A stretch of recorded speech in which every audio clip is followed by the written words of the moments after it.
দিল্লিকে ঘিরে আবারও আলোচনায় আন্তর্জাতিক গোয়েন্দা তৎপরতা।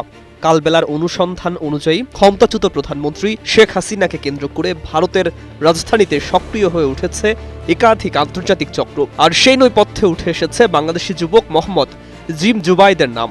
অভিযোগ রয়েছে নিজেকে শেখ হাসিনার সাবেক প্রোটোকল অফিসার, কখনো মেজর, আবার কখনো গোয়েন্দা সংস্থার পরিচালক পরিচয় দিয়ে আওয়ামী লীগ ঘনিষ্ঠদের কাছ থেকে স্পর্শকাতর তথ্য সংগ্রহ করছিলেন তিনি।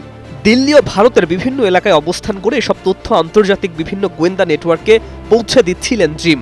পুরো ঘটনাকে ঘিরে তৈরি হয়েছে নতুন কূটনৈতিক উত্তেজনা ও নিরাপত্তা শঙ্কা। আওয়ামী লীগ সরকারের সময় একটি গোয়েন্দা সংস্থার সাবেক মহাপরিচালক মেজর জেনারেল টি.এম. জোবায়েদের ঘনিষ্ঠ বলয় থেকেই জোবায়েদ জিমের উত্থান। 2024 সালের 5 আগস্টের রাজনৈতিক পট পরিবর্তনের পর দুজনই দেশ ছাড়েন এবং পরে দিল্লিতে অবস্থান নেন। এরপর শেখ হাসিনার ঘনিষ্ঠ বলয়ে প্রবেশের সুযোগ পান জিম। ঈদ আসবে, সাথে ক্যাশব্যাকও আসবে। নিজের বা প্রিয়জনের জন্য কেনাকাটায় এবারও নগদ পেমেন্টে পাচ্ছেন দারুণ ক্যাশব্যাক। তাই যাই কিনুন, পেমেন্ট করুন নগদে।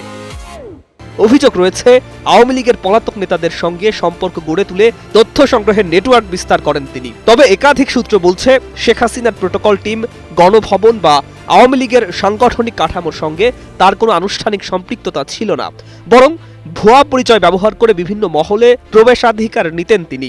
ভারতের নিউ দিল্লি পোস্টের প্রতিবেদনে বলা হয়েছে, বৈধ ভিসায় ভারতে গেলেও গত বছরের 6 জানুয়ারি তার ভিসার মেয়াদ শেষ হয়ে যায় এবং এরপরও তিনি সেখানে অবস্থান করছিলেন। প্রতিবেদনে আরও বলা হয়েছে, জুবায়েদ জিমের যোগাযোগ ছিল তুরস্কের গোয়েন্দা সংস্থা MIT এবং পাকিস্তানের ISI এর সঙ্গে। অভিযোগ অনুযায়ী শেখ হাসিনাকে ঘিরে সংগৃহীত স্পর্শকাতর তথ্য এসব সংস্থার কাছে পাচার করা হচ্ছিল। জিমের স্ত্রী গত বছর একাধিকবার তুরস্ক সফর করেছেন বলেও দাবি করা হয়েছে। একই সঙ্গে জিমের বিরুদ্ধে প্রবাসী বাংলাদেশিদের ব্ল্যাকমেইল, চাঁদাবাজি, পাসপোর্ট আটকে রাখা এবং আওয়ামী লীগ নেতাকর্মীদের মধ্যে বিভাজন তৈরির অভিযোগ উঠেছে। কালবেলার অনুসন্ধানে আরও বলা হয়েছে, ওয়াইজ গভ নামে একটি কথিত থিঙ্ক ট্যাঙ্কের আড়ালে ফিশিং বা তথ্য চুরির ওয়েবসাইট তৈরির চেষ্টাও করছিলেন তিনি। এমনকি এক আফ্রিকান নারীর ছবি ব্যবহার করে তাকে সাইমা ওয়াজেদের কন্যা দাবি করার অভিযোগও রয়েছে জিমের বিরুদ্ধে।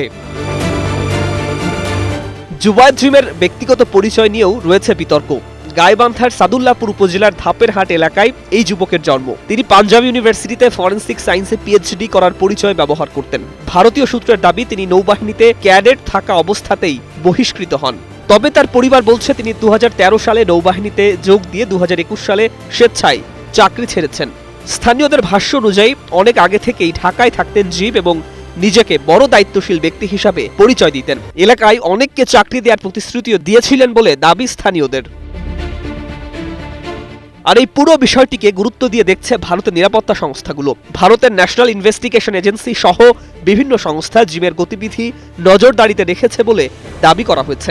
একই সঙ্গে আওয়ামী লীগের পলাতক নেতারা অভিযোগ করেছেন, শেখ হাসিনাকে ঘিরে নতুন বিদেশি চক্রান্ত চলছে এবং এর পেছনে তুরস্কের MIT ও পাকিস্তানের ISI সক্রিয়।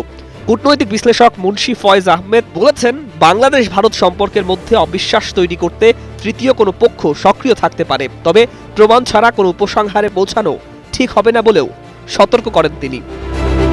News desk, 21 television.